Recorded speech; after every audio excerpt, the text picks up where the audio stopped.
guys, so today we're going to be practicing the steps to progress into our crow pose or Bakasana. So crow pose is one of those foundational arm balances in our yoga practice, and then from there many other arm balances start to blossom from it, for example our side crows.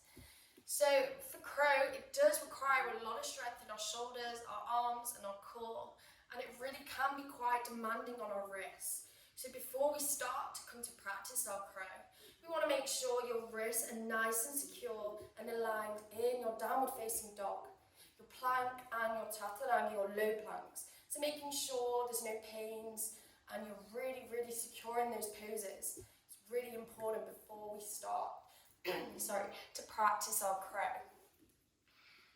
So if your wrists are secure in those poses, we just want to make sure they're nice and warmed up. So just maybe warming the wrists up, a few circulation through the wrists, and just get them woken up before we try the crow. Okay, so let's get started.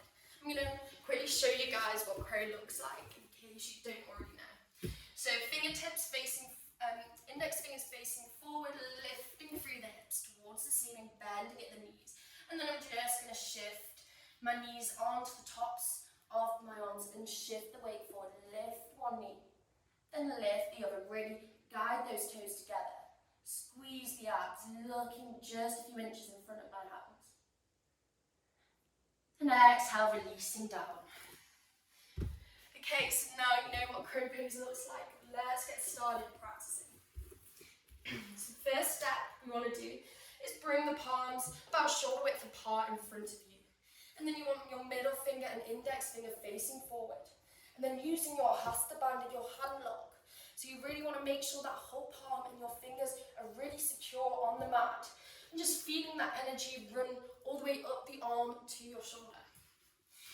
Great, so once you're here, we're just going to come into a squat. It's just squatting, bringing those knees on the outside of the arms, and then the feet are just facing the side of the room. And heels are guided inwards slightly.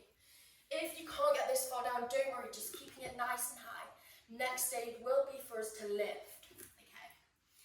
So once we're here, one thing I want to say throughout the whole of your crow practice, do not let the elbows bend out to the side. Keep them guided and drawn inwards, always. Really squeeze the arms together. And then the only bending for our elbows will be to bend down towards the mat. And as they bend down, do not let them splay to the side, just keeping it nice and parallel. Great, so now we've got the foundation set, really pressing through the palms. And start to lift the heels off the mat and send the hips towards the ceiling. So just sending them nice and high. Really good.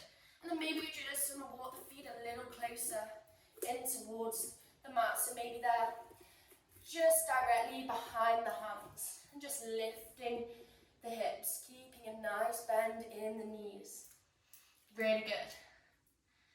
So this time we want to press the knees on the tops of the arms as high up as they will reach, just near the armpits. And just feel that connection with the knees and the arms. Really good. Exhale, just release. Have a little bit of a break. So that's our first step to crow. If you want, we're going to progress a little bit further. So this is the part where people start to get a little bit scared and don't really trust themselves and maybe fall a little bit. But honestly, everyone has to fall in crow. I know I've fallen many times. I still fall to this day. That's really what helps you learn and trust yourself.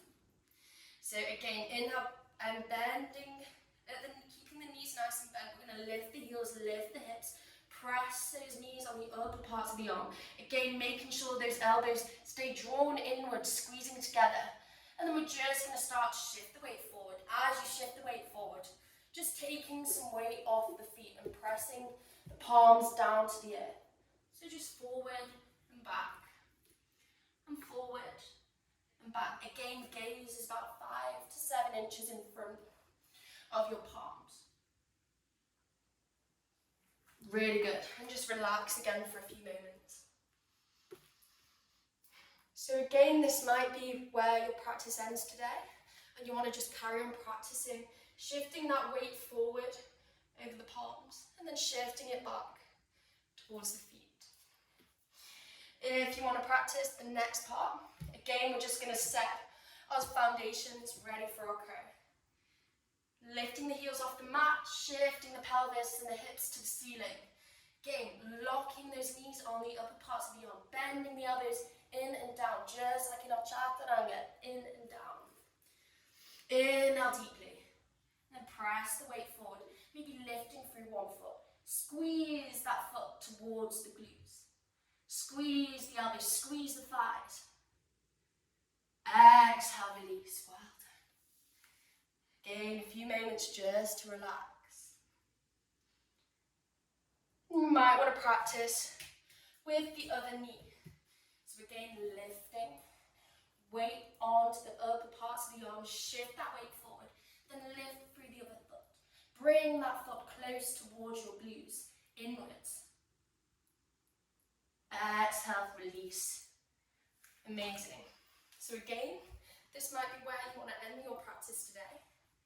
And carry on practicing until you perfect this part and you build a little more strength in your arms and shoulders before you come to a full crow. If you want to practice with your full crow, let's go ahead and set our foundations again.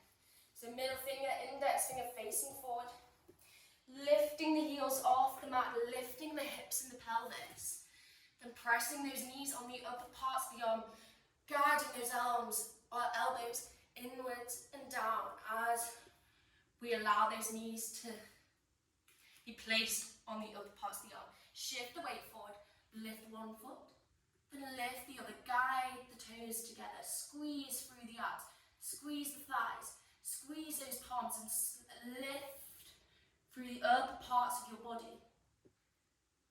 Really good. Then exhale, one foot. Exhale the opposite foot. Amazing. And placing the knees on the mat, we're gonna just go into a couch pose. So pressing the palms behind you, fingertips facing forward. Inhale, rolling the shoulders back and down. And just gonna lift the chest forward. And then just gazing a little bit towards the ceiling. Remembering to breathe nice and deep. Exhale back to the center. And then just going to curl it into a welcoming child's pose.